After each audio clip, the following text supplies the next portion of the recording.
on this edition of In the Life. The debate over the Millennium March. I think it's good for the community. It's good to energize these people. It was corporate, it was hierarchical, it was elitist. Protesting for gay rights in Puerto Rico. And a gay writer's novel approach. Plus, author Edmund White on how AIDS influences his art. All this and more on this edition of In the Life.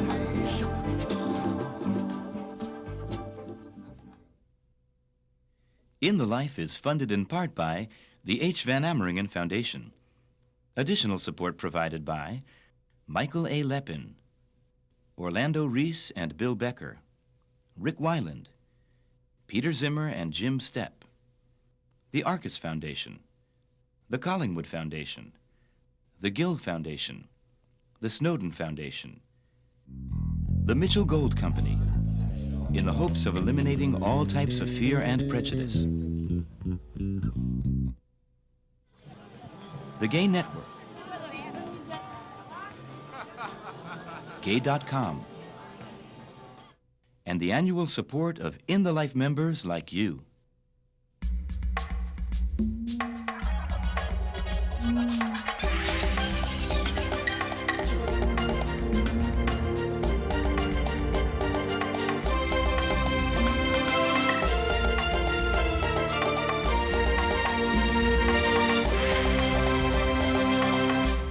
Welcome to the season premiere of In the Life. Hi, I'm Katherine Linton. Walk into any major bookstore or visit one online these days, and you're likely to find a section for gay and lesbian literature.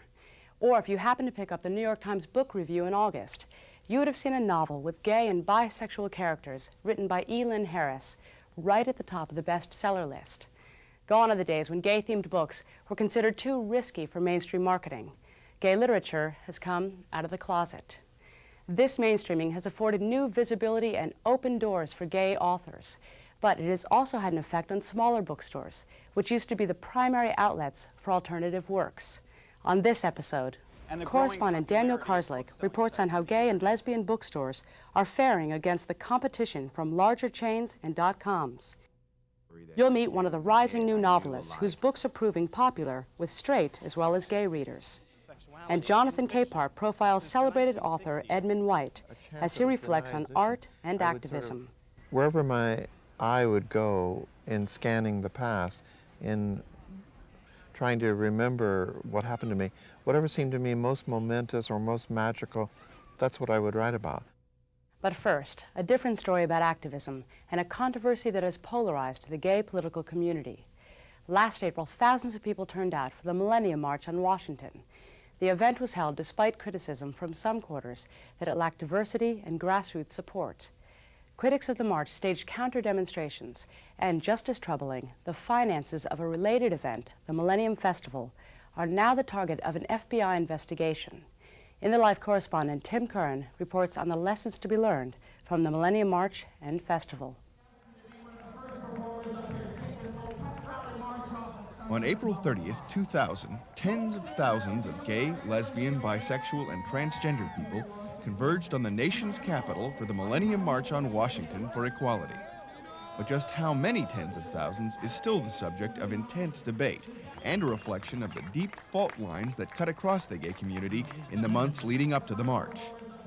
Heated controversy dogged the march from the very beginning in early 1998, when Human Rights Campaign Executive Director Elizabeth Birch and Metropolitan Community Church founder Reverend Troy Perry announced with little input from gay activists that a national march would be held in the spring of 2000.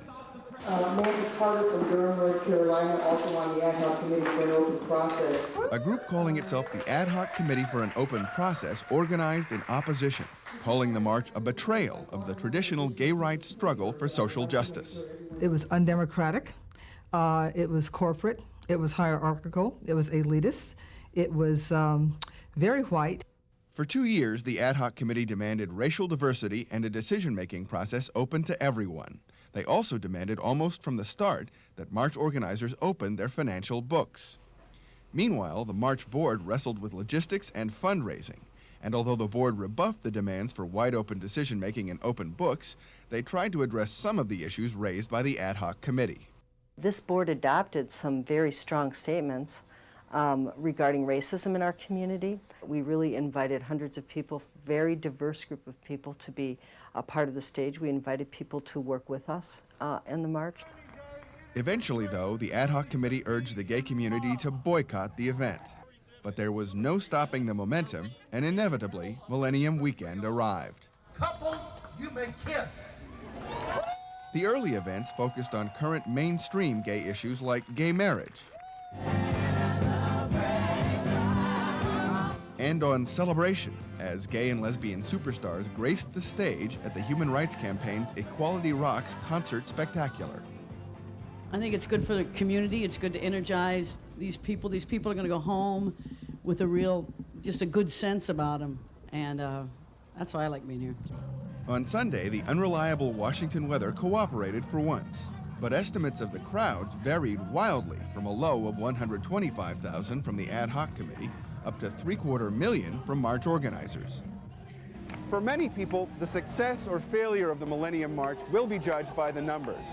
But for those who made their way to the Capitol Mall, March finances or attendance are less important than celebrating and demonstrating with throngs of other gay people on a national stage.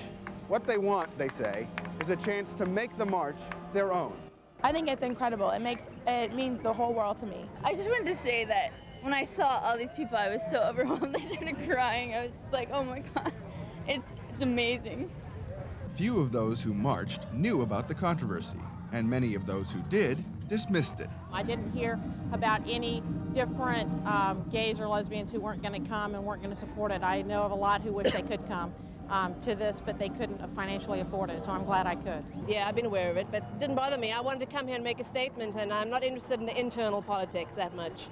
To me, the feeling is come out here, be seen, have a good time, not worry about the politics. The community is getting so large now that it's starting to be these separate factions, and it's unfortunate that's going to happen. But others saw the scene on March Day as proof that the ad hoc committee had been right, including one critic who spoke from the main stage. I speak because we must broaden the movement to see the intersection of race, gender, class, religion, and ethnicity. I saw a sea of white faces. I mean, I could probably have counted on both my hands the number of black people I saw in the audience there. And this is in Washington, D.C., a predominantly black city. Keith Boykin says now that however good the March Board's intentions, they simply didn't know how to reach out to minority communities. The efforts of the march organizers to achieve diversity were woefully inadequate. And that was primarily because they didn't go beyond the usual suspects. I mean, to take the 2 board members you have and hire 1 black staff person and say you're achieving diversity is laughable. It's outrageous. I don't think it's a fair criticism at all. Half of our board members were people of color. We had 3 transgender people on our board. We had tremendous geographic diversity that I don't think has ever happened before. If the people you add have politics that are pretty similar to the ones that are already in the room, then you haven't really changed that much. But the problems and the controversy didn't end on the day of the march. In fact, as it turned out, they were just beginning. And this time, they centered on a related street fair event called the Millennium Festival. The festival had been organized by a member of the March Board, Jose Uclas, who quit the board to form his own for-profit company, Millennium Productions, which got the contract to produce the festival without open bidding. In return, Uclas agreed to give up to 65% of the festival's profit to the Millennium March. At the time, the ad hoc committee questioned whether this amounted to a sweetheart deal. But Uclas says with only 5 months to go until the march, there simply wasn't time to put the festival out to bid. Some people might look at that as a sweet deal or a conflict of interest. I don't think it was a conflict of interest, because if anything, I had the best interest, and the reason I wanted to do it is because I wanted to be able to provide the march with some funding. But after the march, news emerged that left critics feeling vindicated when the festival reported that it had been robbed. Early reports in the press speculated that as much as $750,000 might be missing based on rough attendance estimates. But Uclas says now that a careful count of admission wristbands and food tickets shows about $160,000 was taken. Uclas says his company has cooperated with an FBI investigation, which is focusing on festival employees who transported cash to the counting trailer. But in the meantime, Millennium Productions is facing bankruptcy, unable to pay its creditors and food vendors. And the Millennium March board is also high and dry, trying to pay back huge loans without the $750,000 they had budgeted as income from the festival. But journalist Michelangelo Signorelli believes the alleged robbery could have been prevented.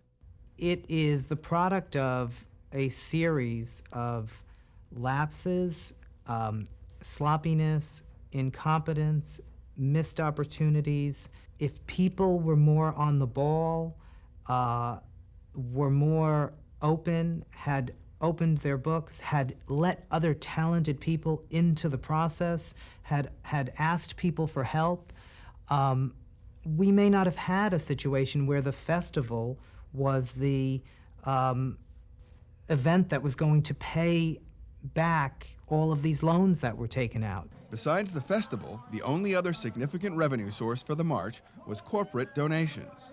But ad hoc committee member Barbara Smith claims that the march's dependence on corporate dollars proves that it was less a grassroots political action than it was a marketing opportunity. We're at a point where having Nike swishes and United Airlines or American Airlines or whoever it is who foots the bill, that's just as good as having sat down somewhere in a room and figured out, okay, what is it we want and how can we go about getting it? You know, these things are not cheap, and so to pay for it, we went to corporations to find a way to help us do that. And I have to tell you, I don't think it's necessarily a bad thing. In the aftermath of the event, critics and supporters alike have tried to figure out what lessons can be learned from the troubled Millennium March. Some reach all the way back to the genesis of the march, called, they say, with far too little grassroots input. One is that when you decide for a community that something is important, you really have to make sure you understand where all the community stands on these issues and not to make these decisions in a vacuum. And then secondly, I have this old idea that if you want me to be with you when the plane lands, you have to invite me on board when the plane takes off. Others worry about what they see as the lack of gay unity which the conflict reflects. We don't have certain rights. And you know, the only way we're going to get them is if we are united and we work together. And we help each other no matter what happens, and just come to the table and work together. That's where our future lies, not in backstabbing each other and criticizing. It really, really got to me that we would be characterized as people who were being really petty, mean-spirited, and undermining for very, very minor reasons. We wanted to alert the movement as a whole that there were choices and decisions to be made. And everyone involved agrees that the debate over the Millennium March did raise questions about the scope of the gay rights agenda and the inclusion of highly diverse communities and viewpoints, which will be debated at least until the next march. In Washington, I'm Tim Curran for In the Life.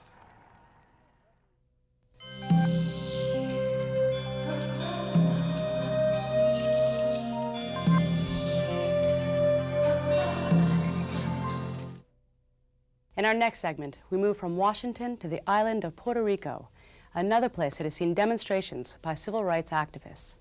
This U.S. Commonwealth is promoted as one of the most gay-friendly destinations one can go in the Caribbean. But ironically, Puerto Rico still has a law on the books that declares sodomy a crime.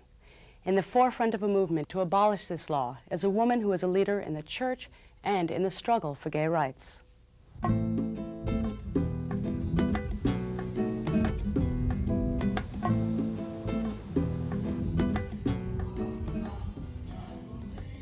Yo soy Margarita Sanchez de León. Pertenezco a la... I am Margarita Sanchez de León. I belong to the Universal Fraternity of the Metropolitan Community Church. This church was founded 30 years ago in the United States, and it's the first American church to be open to the gay and lesbian community. Hacia la comunidad homosexual y lésbica. Yo tengo una compañera hace 10 años. I've had a companion for the past 10 years. We have a great relationship. We support each other. We complement each other in many ways. I've been blessed to have her. Margarita has been a leader in the civil rights community and human rights community in Puerto Rico for many years, working not just on lesbian and gay rights issues, but on all kinds of social justice issues, on peace issues, economic equality. In 1997, In 1997, the House of Representatives was presented with a project that became known as the Project Against Gay Marriage. Margarita was testifying before the legislature in Puerto Rico.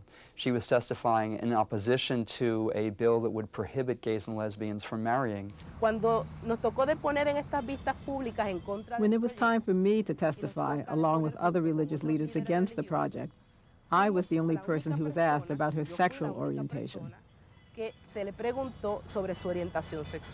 She was basically, verbally attacked by a legislator who accused her of being a lesbian and said that she was in violation of Puerto Rico's sodomy statute, and as a result she could be arrested. I think many people would have been scared and intimidated and silenced by that, and her reaction was exactly the opposite, which was to decide to take on that law and to do everything she could to remove that law so that people could no longer use it against her and other gays and lesbians. In November of 1997, we went to the Department of Justice to openly confess that we were in violation of Article 103, to see what the state would do. We were ready to go to jail for those violations, because even though we understood it was a law, it was an unfair law. Article 103, which is Puerto Rico's sodomy statute, uses very antiquated language. It makes it a crime for anybody in Puerto Rico to engage in what the law calls the crime against nature, which legally we understand to mean anal sex. In addition, it prohibits gays and lesbians from engaging in any kind of sexual intimacy whatsoever. It's a felony, and the punishment is up to 10 years in prison. This lawsuit hasn't upset me very much personally. It has, however, affected my partner, particularly because of the public exposure associated with the lawsuit. Even though her name doesn't appear on the lawsuit, obviously she's been exposed. She's been put in a difficult position because her family, contrary to mine, has not been open to her sexual orientation nor to our relationship.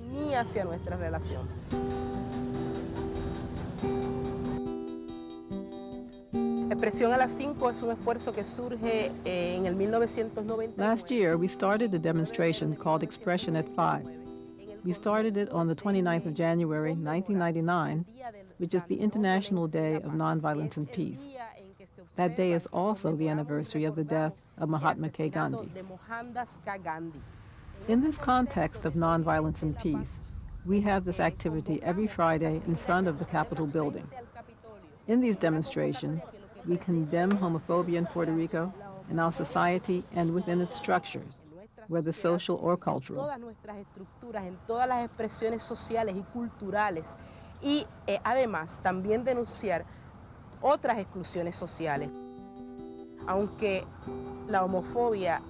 Even though we concentrate on homophobia, we understand that all social exclusions have the same roots.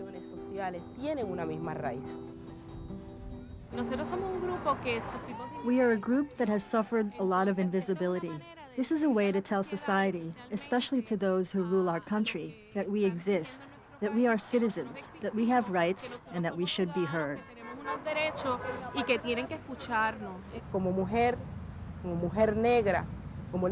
As a woman, as a black woman, and as a lesbian, I have been discriminated against quite a bit in our society.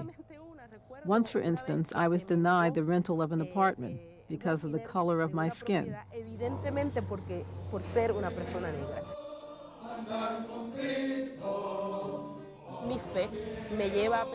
My faith has led me to believe that it's very important to get involved and to work on social issues. But my faith did come first.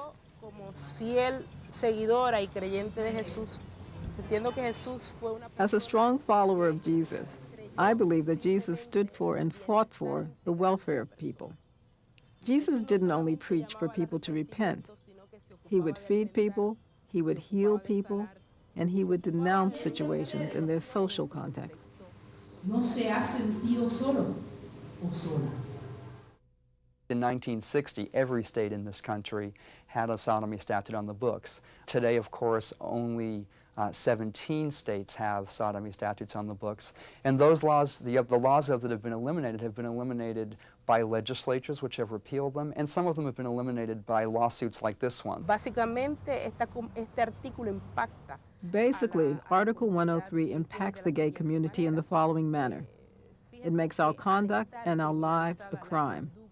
And making the gay and lesbian segment of the population illegal has very serious consequences.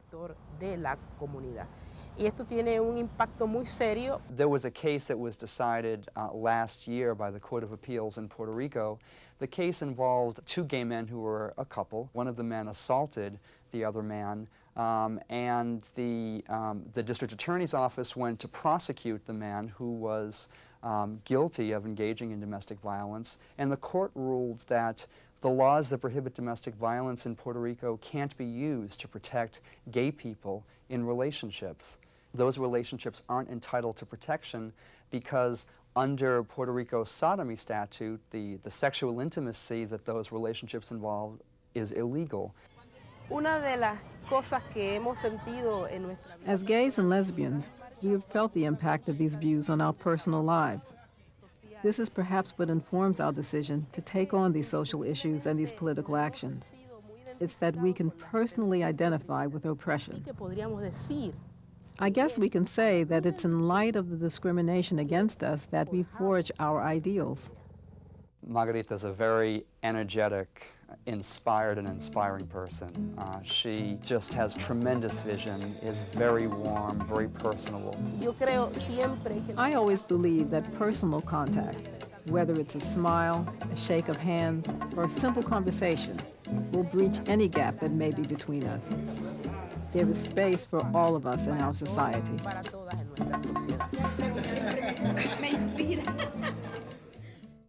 This fall, the Sodomy Challenge will make history as the ACLU brings its case to the Puerto Rican Supreme Court, where for the first time ever, lesbian and gay civil rights take center stage. Puerto Rico is not the only place in the U.S. to have a sodomy law. At one time, all 50 states had them. Today, they remain on the books in 18 states. While the majority of these laws apply to both heterosexual and homosexual behavior, gay men and lesbians have been unfairly targeted for enforcement. Penalties range from a $200 fine to 20 years in prison.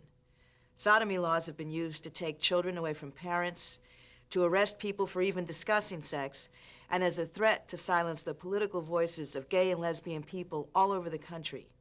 Through its Gay and Lesbian Civil Rights Project, the American Civil Liberties Union fights sodomy laws throughout the country and works as an effective advocate for equal rights for gays and lesbians in all areas of the law. To learn more, visit the In the Life website at inthelifetv.org. I'm Marga Gomez, and you're watching In the Life.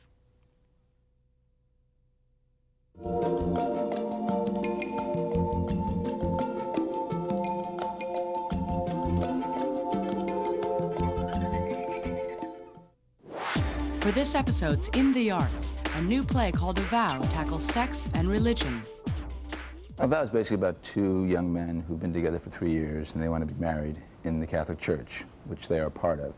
And they go to a priest who they feel will be responsive to their request, and it turns out he is not. We want to make a vow before God, to God, and to each other, and to Christ, through you.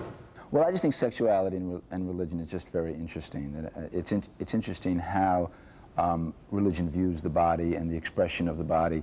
Davis is most known for his play and film, Mass Appeal. For some reason, I just was talking to people in their late 20s, early 30s, who were having serious religious crises about being gay. I'm afraid to hear it. What are you afraid to hear? Something like, as much as I understand your desire, I can't in good conscience go against the official... What makes you think I won't say that? Because we think you're radical. The recent New York premiere boasted veteran film actor Jane Powell. So here I am with my gay son and my unmarried pregnant daughter. Watching the audiences, I find them transfixed with the play. It's fast-paced. The energy of the actors and the energy of the characters is quick, and they engage each other in a passionate way. What's happened, Rose? Nothing. Except I'm going to be in heaven all alone.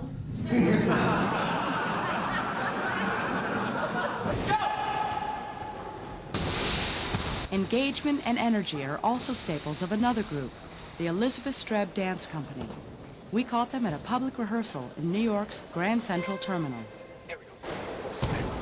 I am now recently calling myself an action architect rather than a choreographer, because I feel that the type of action that I produce and invent has really nothing to do with the tradition of dance. It's the first time that I've been able to do what I'm calling an action occupation in Grand Central Station, which is the preeminent train station in the world, essentially.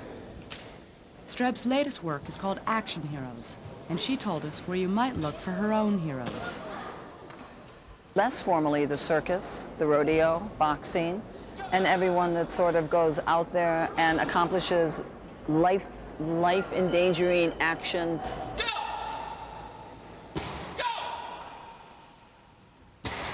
Coming out of the closet is one of the most dangerous acts you can do, because as many crazy moves as we can do here, like jumping off cliffs and dealing with a huge amount of impact, there's no huger impact than telling the truth about your sexuality. And I think that until I was able to do that, which was actually not, about 10 to 12 years ago, I wasn't really able to come into my own as an artist or a person.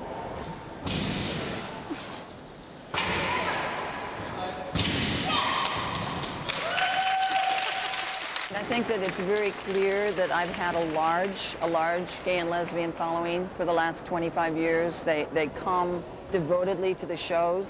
It is absolutely germane to the work that I do that I'm a lesbian. And I don't think if I were not, I would be making the work that I'm making. After Grand Central, look for Streb's Action Heroes in public spaces across the country. I'm Wilson Cruz for In the Life.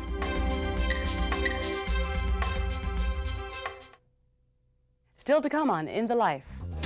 Author and AIDS activist Edmund White, and best-selling novelist Lynn Harris. Well, I think my characters are like individuals within our community.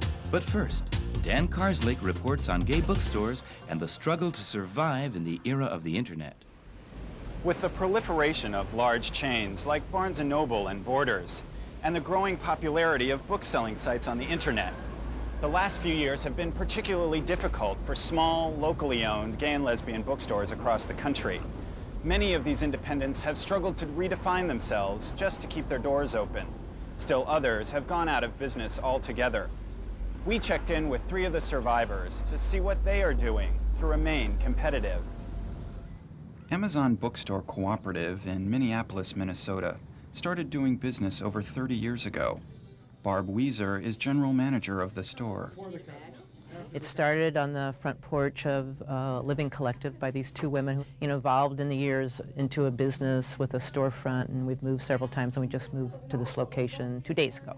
We consider ourselves a feminist bookstore, and we carry books for women and their children and their friends. We carry a large section of lesbian books. We have a very large lesbian clientele, but that's not our only identity, but certainly part of our identity. The main changes, of course, have been what has happened in the last 5 to 10 years, which is first the rise of the chain stores, of which there's over 20 now in the Twin Cities area, and then, of course, 5 years ago, the rise of the internet, and all of those are tremendous competition for independent bookstores.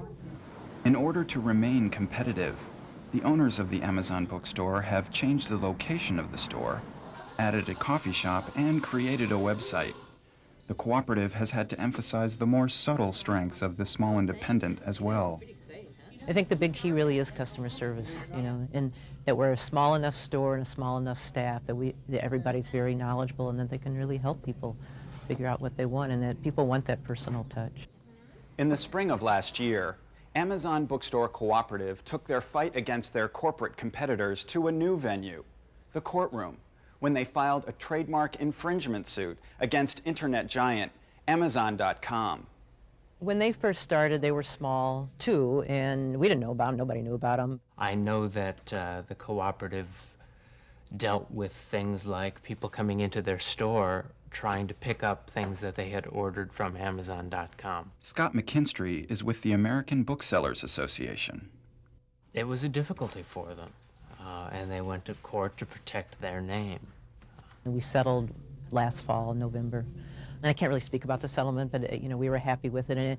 And the publicity around the lawsuit really did help a lot. We really don't have that kind of confusion now. It was just important for a relatively small independent store to stand up and be heard, to let themselves be known, and to avoid the kind of confusion that the name coincidence was causing.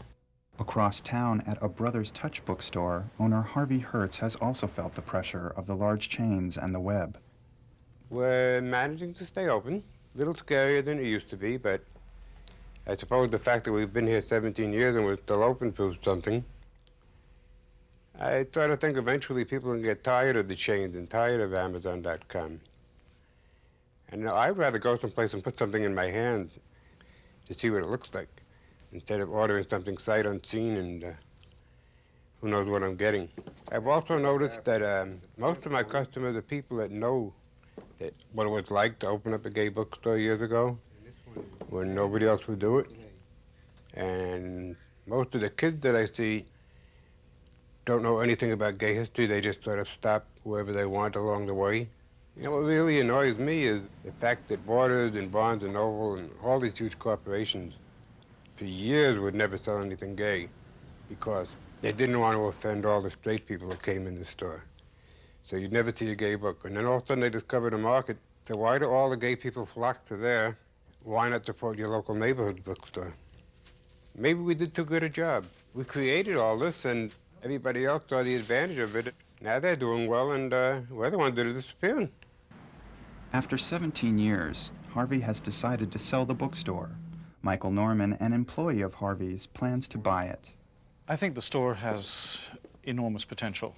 One of the things that needs to change is to be much more aggressive in promotion of the store and in the marketing, the outreach to the community, and doing whatever we can to draw the community in, or by expanding the hours, putting in some easy chairs on a sofa, letting people stay longer, making it a much more friendly, comfortable ambiance. In a sense, fight the chains on their own turf. With stores in San Francisco, Los Angeles, and this one here in New York, A Different Light is perhaps the best known gay and lesbian bookstore in the country. But with 3 large chain bookstores within a half-mile radius of here, they too have had their work cut out for them. For the first 15 years or so, we kind of were immune to any changes in the market. But just like everything else, the internet really did start to change things. And it changed things so quickly that I don't think any of us were really prepared for it. And after 21 plus years, we certainly have no plans of going under. So we're in the process of revamping who we are and how we do business. What we hopefully can offer is access to titles that customers aren't going to find anywhere else, either because we're the only ones that know about them, or it's a title that the chain stores just aren't comfortable carrying. And that's what we do. I mean, our whole policy is one of non-censorship, so our liking a book does not determine whether we carry it or not. We like to let our customers decide what they're going to read. We also have kind of functioned as a community center of sorts for 20 plus years. We still think of ourselves as integrated in the community that way, and so the rumors that A Different Light is closing couldn't be further from the truth. In fact, people should start to see serious changes over the next couple of months. For most of the last decade, the drop in the number of independent bookstores across the country was sharp. In the last 2 to 3 years, however, that decline has leveled off. One thing I've learned from doing this is whenever I go shopping, I try to shop in an independent place now instead of somebody who's going to try to put them out of business. I mean, so many women have come in here, and this is like the first place they've come, like when they're coming out, and like they've come back and said, this is what made all the difference in the world to them. And I think that's such an important thing. When you walk into your independent bookstore, you will be met by people who are there because they passionately care about books.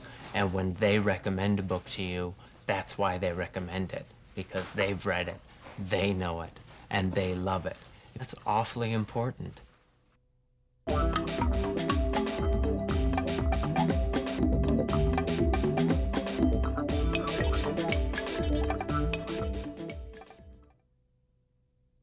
In 1989, a young African-American computer salesman kept a promise he made at his best friend's deathbed. Lynn Harris quit his high-paying job, cashed in his savings, and spent the next few months writing Invisible Life, a story about race, redemption, sexuality, and betrayal. The book was roundly rejected by publishers, so Harris had to resort to his own ingenuity to get the book to readers. Now, 10 years later, all of Harris's novels have been optioned by Hollywood. He's busy developing a script for Whitney Houston and finishing his own autobiography, which will be published next year. We talked to Harris about risk, dedication, and following one's own dream, despite overwhelming odds. Could you take our picture? I had spent about 12 years in the computer field, working for companies like IBM, Hewlett-Packard, and AT&T. I quit my job, basically, and when I finished the manuscript, I started to submit it to publishers, both large and small, black and white, and gay and straight, and the manuscript was summarily rejected by every publisher that I'd sent it to. So I self-published it and started peddling it wherever people were, in beauty shops, barber shops, sorority conventions, black expos, and what have you. And that's kind of how the whole thing got started. I just think that's a brilliant, strategy. Go to where the women are, the women who read and all that, and get people talking. One of our sales reps in that area heard about this amazing guy who was selling copies of his book in the back of his trunk of a car to all these hairdressing establishments in Atlanta. Brought it to the attention of one of our then editors. I called him, and I told him who I was, and he said, "You're John Grisham's publisher, aren't you?" And I said, "Yes, we are." And he said, "Nothing would make me happier than to be working with John Grisham's publisher, because that's what I want to be." Harris didn't know he wanted to be a writer until some of his friends started dying from AIDS.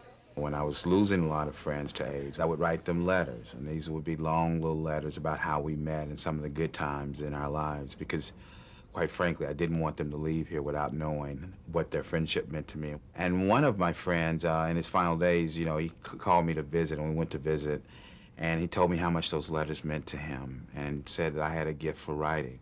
And he said, you should write, you should tell our stories. Now, when someone's on their deathbed, you make promises that you don't know how you're going to be able to keep. But a year and a half later, I started Invisible Life. Invisible Life, the book that Harris first peddled from the back of his car, was eventually picked up by Doubleday and is now in its 40th printing. Invisible Life was the start of the one-day reads of E. Lynn Harris books. We remember when Invisible Life came out, I was like, is he gay? Harris's devoted female readership can be credited for his unprecedented rise to success, from IBM sales executive to literary superstar, an ascension which has become a publishing industry legend. He gets what it is to tell a story. He really writes about self-acceptance. He believes in love, and that is part of what makes his book so successful. The same publishers who first rejected Harris were now offering him multiple book contracts and six-figure advances. He's one of the few authors we really take a lead from on marketing plans. We surely run everything by him. His latest novel, Not a Day Goes By, premiered at #2 on the New York Times bestseller list. He has 10,000 hits on his website, which is pretty extraordinary. Starting a couple months ago, we sent out some wedding announcements. There's a wedding that takes place and Not a Day Goes By. We sent out a save the date card. People were sort of emailing back and forth saying, this is the wedding of the century, what are you wearing? It was like it was a real event, which is pretty amazing. And then we sent out an invitation to the rehearsal dinner. And that, I think, even generated more buzz. While Harris's work has been acknowledged by mainstream critics for shattering stereotypes about black gay men, It has also been attacked by gay critics for its sympathy towards characters in the closet. I think my characters are like individuals within our community. Each person needs to make the decision on how they want to lead their lives. If some people choose to live their life in the closet or choose to not identify themselves as gay or bisexual, I'm glad that we live in a country where they're able to make that decision. The fluid sexuality of Harris's protagonists is not a common characteristic in mass-market fiction aimed at black readers. But in pioneering a new genre, Harris has attracted a wide readership, gay and straight, black and white, married and single. How do you ladies think that Yancey really felt about Baz's bisexuality? No one really has been able to do what he's done in the way that he's done it in sort of a mainstream way. There had never been a gay African-American romance, as far as I know, that had been published previously. And that was a dramatic breakthrough. I knew that to get noticed, you had to be telling a different story. You couldn't just tell boy meets girl or boy meets boy or what have you. You had to have a story that was going to intrigue people of all different backgrounds. And the characters that I created identify themselves as bisexual. Some of them didn't identify themselves as bisexual at all, even though they were having sex with men, and found a huge audience. I found that people were really interested in these type of characters. It's been said that all novels are autobiographical, and Harris's work is no exception.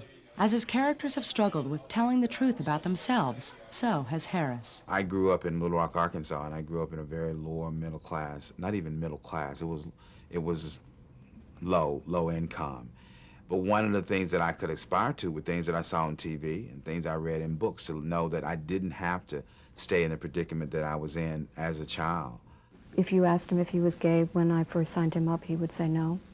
I just went into the whole thing with him assuming that he was comfortable with it, and was kind of caught up short the first time that I realized he wasn't. For me personally, the writing has definitely changed, my outlook. I find that it's much easier to tell the truth about who I am. That way I don't have to go back and correct anything that I've said in the past. And I think it's also been helpful in allowing other young African Americans or Hispanics or anybody who's dealing with sexual issues to see that it's okay to say what's so and to tell the truth. In a further step toward telling the truth about himself, Harris has begun work on his memoirs. The reason why we were interested in his autobiography is because he has an incredibly powerful story to tell, starting when he was a child in Arkansas and going on, I think, probably right up to the point where he publishes the first book. The reception of his memoir, I think, will be crucial as to how he decides to continue and whether he does any nonfiction. It's always been my ambition to branch out, to not just be known as a black gay writer, but as a writer. And I know to do that, I was going to have to attack different genres and write different stories.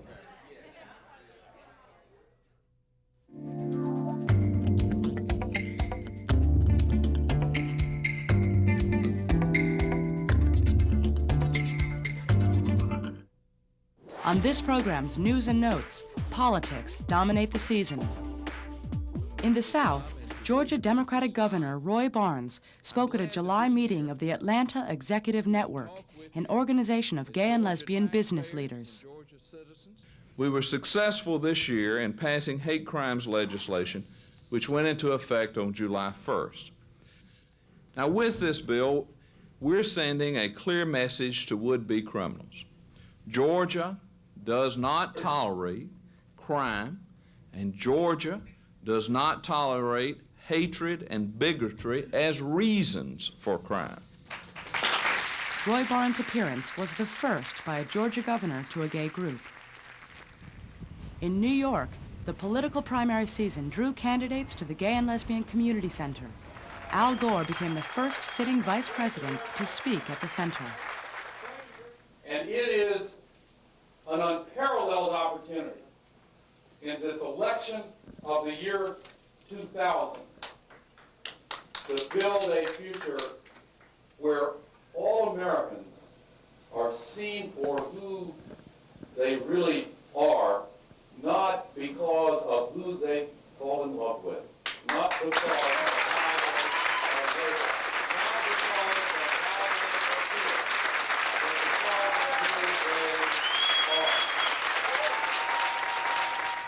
First Lady and Senate candidate Hillary Clinton also spoke at the Center for the Gay and Lesbian Independent Democrats. I want to be very clear. The cause of civil rights for gays and lesbians is one of the pieces of unfinished business that we face as a nation at the beginning of this 21st century. There is still much to be done to ensure that lesbian and gay Americans are afforded the same protections as every other American. For the GOP, as the gay press considers a George W. Bush presidency, the Texas governor met with gay Republicans from his home state in a well-publicized and closed event last spring. At the Philadelphia convention, openly gay Representative Jim Colby of Arizona was invited to speak on trade issues, and gay Republicans hailed this as a signal that lesbians and gays would be welcome in a Bush administration. Meanwhile, the presence of Mary Cheney, purportedly the first out lesbian child of a vice presidential nominee, gave the gay press much to write about.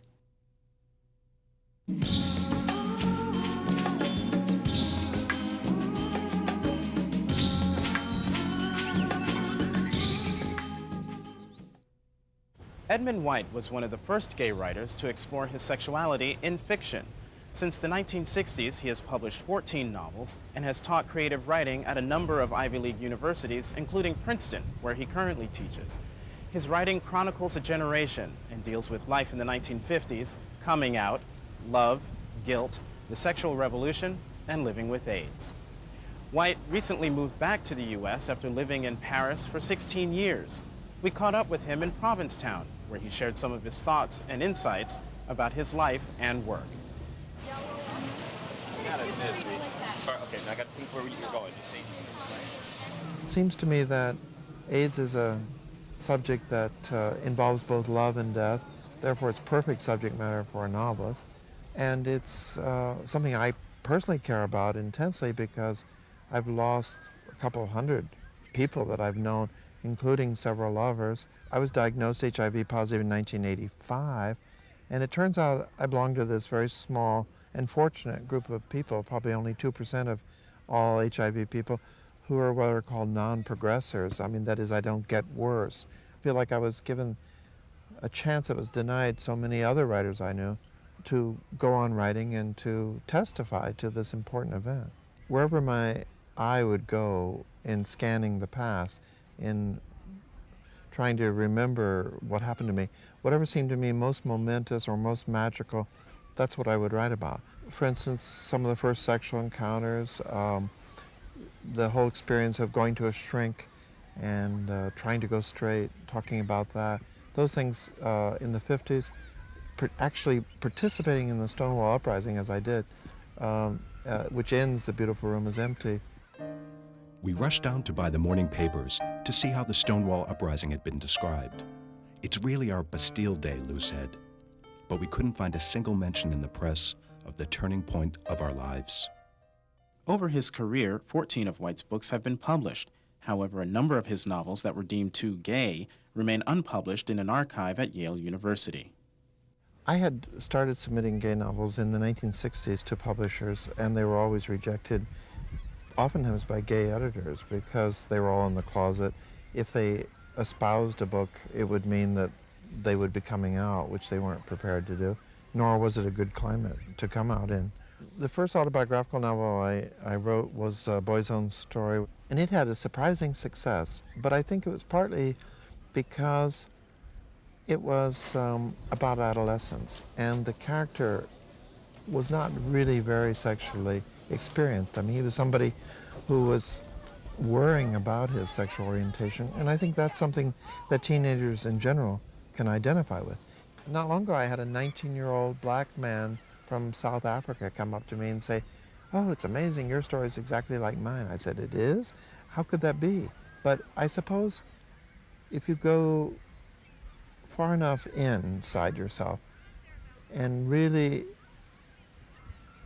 present those innermost doubts and fears and longings, that people will be able to connect with that, no matter how diverse their background is from yours. When I wrote my trilogy, The Boy's Own Story, Beautiful Room is Empty, and The Farewell Symphony, I wrote it in the first person. I felt like, well, I've done my duty. I've written about everything from the repression of the 50s to the liberation of the 60s to the exaltation of the 70s to the wipeout of the 80s through AIDS. So I've sort of shown in my trilogy this whole arc of experience. Having finished that series, now I can write about me. But paradoxically, I chose to do it in the third person. Austin loved walking the streets again and buying prints and old books along the quays. He knew France was entering a major decline, but he didn't care. His own prospects were too dim to trouble himself about the future. While many consider Edmund White to be one of America's preeminent gay writers, some critics have charged him with being overly sexual in his writing. The controversy surrounding White and sex prompted the English magazine Harper's Queen to describe him as the most maligned man in America, a badge which he says he carries proudly. I think 2/3 of Americans, I would guess, are still quite hostile to anything specific about gay life, and I would suspect half of all Americans don't want to know about sex, whether it's straight or gay. So somebody who writes as much about sex as I do is bound to run into a lot of hostility. I believe in writing about sex realistically and not writing pornography. Pornography is writing about sex that is designed to stimulate you, and it's actually a form of sex. It's one-handed reading. There's an awful lot about pleasure in my writing, but being American, I'm also puritanical, so there's an awful lot about the fear of pleasure. And so there's a kind of constant struggle, I suppose, between wanting as much pleasure as possible and being afraid of it. Am I a crossover writer? Well, I'm always surprised by how many heterosexual women read my writing. I think some straight women like to read gay male fiction and even gay male sex scenes because they get twice as much for their money. People are alone when they read, and I think it's a very precious and private moment when you have a chance to really say something to a reader. And I just hope that I can write in a way that's effective enough and simple enough and moving enough that it'll get through to somebody. Edmund White has given us award-winning and provocative literature since the 1970s and helped to blaze a trail for other gay authors like me. He's also been instrumental in the war against AIDS. In 1981, before AIDS even had a name, White co-founded an organization called the Gay Men's Health Crisis, better known as GMHC. This institution has provided a place for our community to learn about the disease, to mount a battle against it, and to take care of each other in its wake. Despite some major breakthroughs in treatment, the fight against AIDS is far from over. We still need places like GMHC, and they need our support. To find the link to GMHC, go to the In the Life website at inthelifetv.org. Check it out and get involved. I'm Lynn Harris, and you're watching In the Life. From all of us at In the Life, thank you for watching, and we'll see you next time.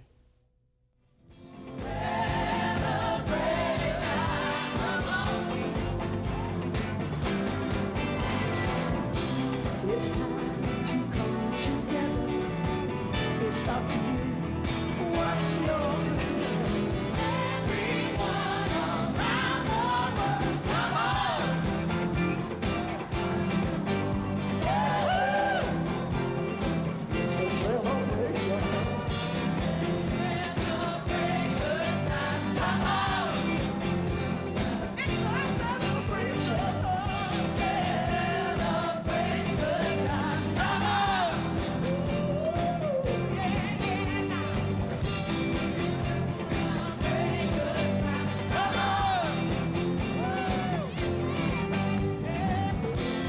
There's a party going on right here. There's a celebration to last throughout all this millennium. So bring a good time and your laughter too.